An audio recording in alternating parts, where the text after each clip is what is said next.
ചവിട്ടി നിർത്തിക്കോ. വെറുതെ എന്റെ ഭാര്യയെ കൊണ്ട് വെള്ള സാരി ഉടുപ്പിക്കണ്ട.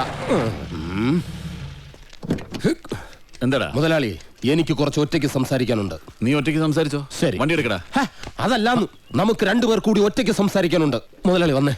മല്ലയ്യയുടെ ബംഗ്ലാവിൽ ചില കല്യാണ ഗൂഢാലോചനകൾ നടക്കുന്നതായി എനിക്ക് ന്യൂസ് കിട്ടിയിട്ടുണ്ട്. ആശാന്റെ പെൺമക്കളെ മല്ലയ്യും മുരുകനും ചേർന്ന് പടലിയോടെ കെട്ടാൻ പോണത്രേ. അതിലൊരു ചതി ഇല്ലേ? എന്ത് ചതി? അപ്പ മുതലാളിയുടെ ഡോക്ടർ പെണ്ണിനെ ആ മല്ലയ്യ കെട്ടില്ല. ഓഹോ, അപ്പൊ നീ മല്ലയ്യയുടെ ഭാഗത്താണോ? കഴിഞ്ഞ ദിവസം മല്ലയും ഡോക്ടർ പെണ്ണും തമ്മിൽ തോട്ടത്തിൽ വെച്ച ഹൃദയങ്ങൾ കൈമാറുന്നത് പല തൊഴിലാളികളും കണ്ടതാ.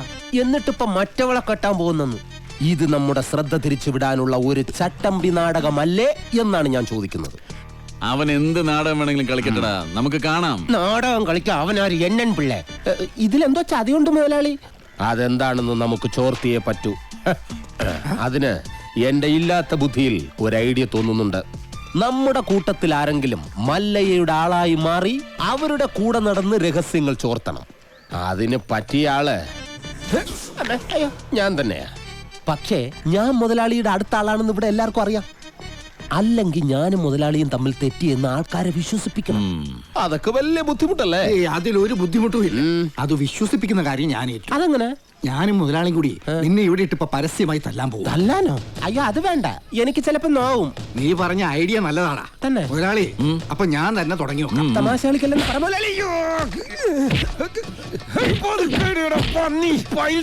ഒറിജിനാലിറ്റി ഇല്ലെങ്കിൽ വിശ്വസിക്കില്ലടാ. ചോര കല്ല് ശിവനേ മുതലാളി. ഇതെന്തോന്ന് ബാസ്കറ്റ് ബോളോ?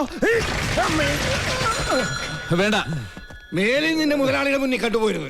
മല്ലയ്യക്ക് സ്തുതി പാടുന്നവൻ മല്ലയ്യയുടെ കൂടെ പൊക്കോണം. ഇനി എന്റെ കരുത്ത് മുഴുവൻ ഞാൻ മല്ലയ്ക്ക് വേണ്ടി ഉപയോഗിക്കൂടാ. കാട്ടാപ്പള്ളി ഇനി അവിടം വരെ എങ്ങനെ നടന്നെത്തുവെന്തോ. ഇത്രയും കാലം കാട്ടാപ്പള്ളിയുടെ കൂടെ ആണെന്നിട്ട് എന്ത് ധൈര്യത്തിലാണ് നീ ഇങ്ങോട്ട് കയറി വന്നേ? പൊക്കണം. ഞാൻ പോവൂല. നിന്നോട് പോകാനല്ലേ പറഞ്ഞത്? ഞാൻ പോവൂലെന്നല്ലേ ഞാൻ ആദ്യം പറഞ്ഞു. കിടക്കുന്നത് കണ്ടില്ലേ? അടിച്ചോടിച്ച് പാവം കിട്ട. ഒരു ഗുണ്ടെ തല്ലുന്നതിനൊക്കെ ഒരു അതിലുണ്ട്. ഇതല്ല പഞ്ചായത്ത് പട്ടികൾക്ക് എല്ലാം കഷണം കിട്ടിയമാതിരി ഒരുമിച്ചല്ല കടിച്ചു പറിക്കണത്. നാണമില്ലടാ നിനക്കൊക്കെ? ധൈര്യം ഉണ്ടെങ്കിൽ ഒറ്റയ്ക്ക് വാടാ. ഒറ്റയ്ക്ക് വന്നാ എനിക്ക് അത്രയും കുറച്ചടി ഉണ്ടാ മതിയല്ലോ. മല്ലയാ, ഞാൻ പോകണേ. എല്ലാരും കൈവച്ചല്ലോ, ഇനി ആർക്കും പരാതിയില്ലല്ലോ. ഇതൊരു കാര്യം മറ്റേടത്ത് ഐഡിയ ആയിപ്പോയി. അവിടുന്നും കിട്ടി ഇവിടുന്നും കിട്ടി. ഇനി മരിച്ചാൽ ഐഡിയ പറയില്ലേ?